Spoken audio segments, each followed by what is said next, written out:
آدمی پیسے سے زیادہ عزت کا طلبگار ہوتا ہے. عزت نفس ہر ایک کو محبوب. ایک آپ کو اپنے گھر کا واقعہ سنا. جب یہ ٹریکٹر کا دور نہیں تھا، 59 میں ہمارے والد صاحب سب سے پہلے ٹریکٹر لے کر آئے تھے اس پورے ہمارے علاقے میں. اس سے پہلے بیل ہوتے تھے. عزت نفس پہ یاد آ کہ عزت نفس مال سے بھی زیادہ محبوب ہوتی. ایک ہمارے بیل نے چارہ کھانا چھوڑ دیا، ٹھیک ٹھاک بیل. تو ہمارے والد صاحب نے ڈاکٹر بلوایا، اس نے وہ ٹیکا ویکا لگایا، لیکن اس نے پھر بھی نہیں کھایا. تو ایک ہماری برادری کا دیسی حکیم تھا، اس کے پاس اس زمانے میں راستے ہوتے نہیں تھے، تو والد صاحب نے گھوڑے پر نوکر کو بھیجا جو اس کو اٹھا کے لایا. اس نے بیل کو دیکھا، کہنے لگا میاں صاحب اس کو پٹھے کون ڈالتا ہے چارہ؟ کہا جی یہ ہے ہمارا کسائی، دتو کسائی، اللہ دیتا نام تھا، دتو کیا کہتے ہیں، دتو کسائی. اوے اس کو بیل کے آگے بٹھایا اور جوتا اتارا اور 5 سال جوتے اس کے سر میں مارے. پھر کہنے لگا اب چارہ ڈالو. جب چارہ ڈالا تو وہ بیل کھانے لگا. یہ میرے گھر کا واقعہ ہے، کوئی سنایا نہیں. تو میرے والد صاحب حیران ہو کر کہنے لگے ایک ہی ہے. کہا جی میں نے اس کو چیک کر لیا تھا، اس کو کچھ نہیں تھا. یہ آپ کے نوکر نے اس کو کہیں کوئی ڈنڈا سوٹا مارا ہے، تو وہ غصہ کر گیا تھا کہ میں اس سے کیسے بدلہ دوں. تو اس نے غصے میں کھانا چھوڑ دیا کہ میری عزت کو اس نے خراب کیا. اب اس کی آنکھوں کے سامنے 2-4 جوتے میں نے مارے تو وہ خوش ہو گیا. عزت کی طلب کوئی ناجائز نہیں ہے، یہ انسانی ضرورت. مال کی طلب ناجائز نہیں ہے، انسانی ضرورت. ہاں اس کے حدود ہیں، اس کے اندر تو ضرورت ہے، اس کے باہر پھر کوئی کہیں تکبر بن جاتا ہے، کہیں ظلم بن جاتا ہے، کہیں زیادتی ہے. حدود کے اندر تو. ایک حدیث سنا دیتا ہوں، اس مسلمان کو عزت دینا کتنا ضروری ہے. میرے نبی نے فرمایا 1 روپیہ سود کھانا 36 دفعہ زنا کرنے کے برابر. 1 روپیہ یعنی 1 پاؤنڈ سود کھانا 36 دفعہ زنا کرنے کے برابر. اس کے بعد آپ نے فرمایا اور تمہیں بتاؤں سب سے بڑا سود کیا ہے؟ جب 1 پاؤنڈ کا سود 36 دفعہ زنا کے برابر ہے تو آپ نے فرمایا اب تمہیں بتاؤں سب سے بڑا سود کیا ہے؟ الاستطالۃ فی عرض المسلم، مسلمان کو بعزت کرنا سب سے بڑا سود.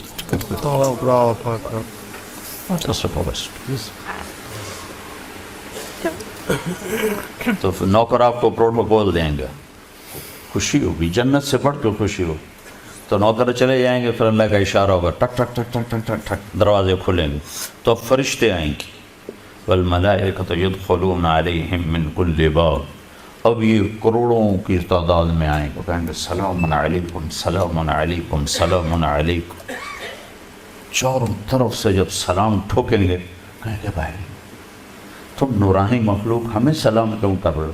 کہیں گے بما صبرت، وہ جو آپ نے لندن میں صبر کی زندگی گزاری، یہ اس کے بدلے میں ہمیں اللہ نے کہا جاؤ سلام کر. غفلت کے دیس میں آپ نے بیدار ہو کے زندگی گزاری، اندھیر نگری میں آپ نے اللہ کو سامنے رکھ کے زندگی گزاری. جب چاروں طرف شراب اور زنا عام تھا آپ نے اللہ سے ڈر کے زندگی گزاری. سلام سلام سلام. تو فرشتوں کے سلام ان کو ہوا میں اڑا دے گا. یہ میں پہلے دوبارہ کہہ رہا ہوں کہ عزت نفس، عزت کی طلب بہت بڑی طلب ہوتی ہے، مال سے بھی زیادہ، ڈگریوں سے بھی زیادہ. تو فرشتوں کا سلام انہیں ہوا میں اڑا. فرشتے ابھی وہ اس سلام کا مزہ لے رہے ہوں گے کہ فرشتوں نے سلام. اور آئیڈیل ہوم بتا رہا ہوں، آئیڈیل. تو ایک دم میرے رب کا عرش ایسے کھلے گا، ایک دم نور ہی نور چھا جائے. جب ایسے آنکھیں اٹھا کر دیکھیں گے واہ واہ واہ، اللہ سامنے ہوگا اور اللہ کہے گا سلام قول من رب الرحیم، اب تمہارا رب بھی تمہیں سلام پیش کرتا ہے۔ اور پروٹوکول کی آخری حد، تمہارا رب تمہیں سلام پیش کرتا ہے، سلامان قولا من رب الرحیم، رب رحیم، اے میرے بندو، اے میری بندیو جنہوں نے دنیا میں مجھ سے ڈر کے زندگی گزاری، میں تمہارا رب تمہیں سلام پیش کرتا ہوں اور تمہیں مرحبا کہتا ہوں، تمہیں ویلکم کرتا ہوں۔ پھر میرے نبی نے فرمایا اللہ ہر ایک کا نام لے کر حال پوچھے گا، ہر مرد عورت کا نام لے گا، نام لے کر گئے، کیا حال ہے، ٹھیک ہے، کوئی تکلیف تو نہیں، کوئی حاجت تو نہیں، کوئی پریشانی تو نہیں۔ تو جب یہ اللہ کو دیکھیں گے کہیں گے یا اللہ ہم تو تیری عبادت ہی نہ کر سکتے، ہمیں تو پتہ ہی نہیں تھا تو ایسے حسن و جمال والا ہے، کیا یہ ہو سکتا ہے کہ ہم تو یہ ایک سجدہ کریں جیسے لندن میں کرتے تھے؟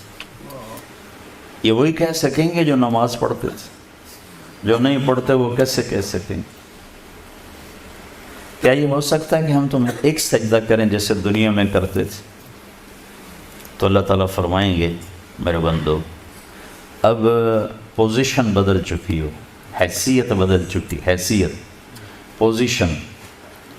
یا لبو کیسے کہ دنیا میں تم بندے تھے اور میں تمہارا مالک تھا، تم نوکر تھے اور میں مالک تھا، ٹھیک، تم ایمپلائی تھے، تمہاری زبان، تم میرے ملازم تھے اور میں تمہارا مالک تھا، تو تمہارے ذمے میری مانگ کے چلنا، میری عبادت کرنا، نمازیں پڑھنا، روزے رکھنا تمہارے ذمے تھا۔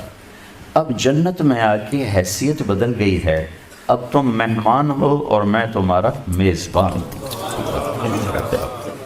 کیا ہوسٹ کہتے ہیں میزبان کو؟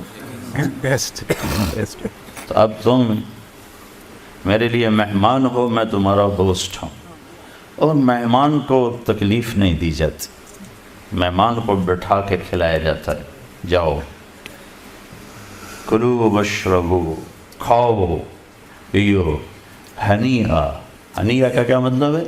کھاؤ، ہر لقمے کی لذت پہلے سے زیادہ پاؤ، کھاؤ، کھانے کے بعد پاخانہ کوئی نہیں، پیو، ہر گھونٹ کی لذت پہلے سے زیادہ پاؤ، پیو، پینے کے بعد پیشاب کوئی نہیں، بیماری کوئی نہیں۔ پھر پینے پلانے کی بھی 3 محفلیں قرآن نے بتائیں کہ یہاں شراب نہ پیو، آپ کے یہاں عام ہے، اس لیے ہر دفعہ میں بتاتا ہوں کہ اللہ کرے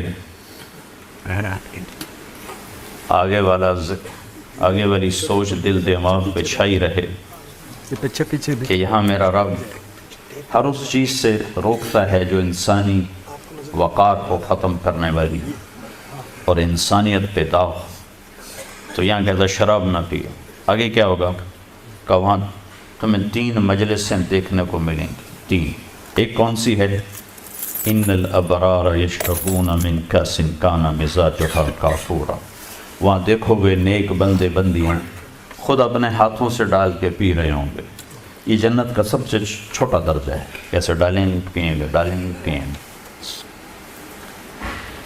ایک درجہ اس سے اوپر ہے VIP، وہاں کیا ہے؟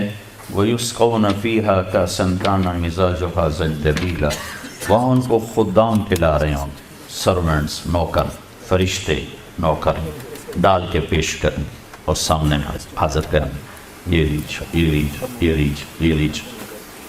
ایک VVIPs ہوگا، سب سے اوپر کا درجہ، وہاں کیا ہوگا؟ وہاں ہوگا وَسَقَاهُمْ رَبُّهُمْ شَرَابًا طَهُورًا، وہاں اللہ خود پلا رہا، اللہ خود پلا،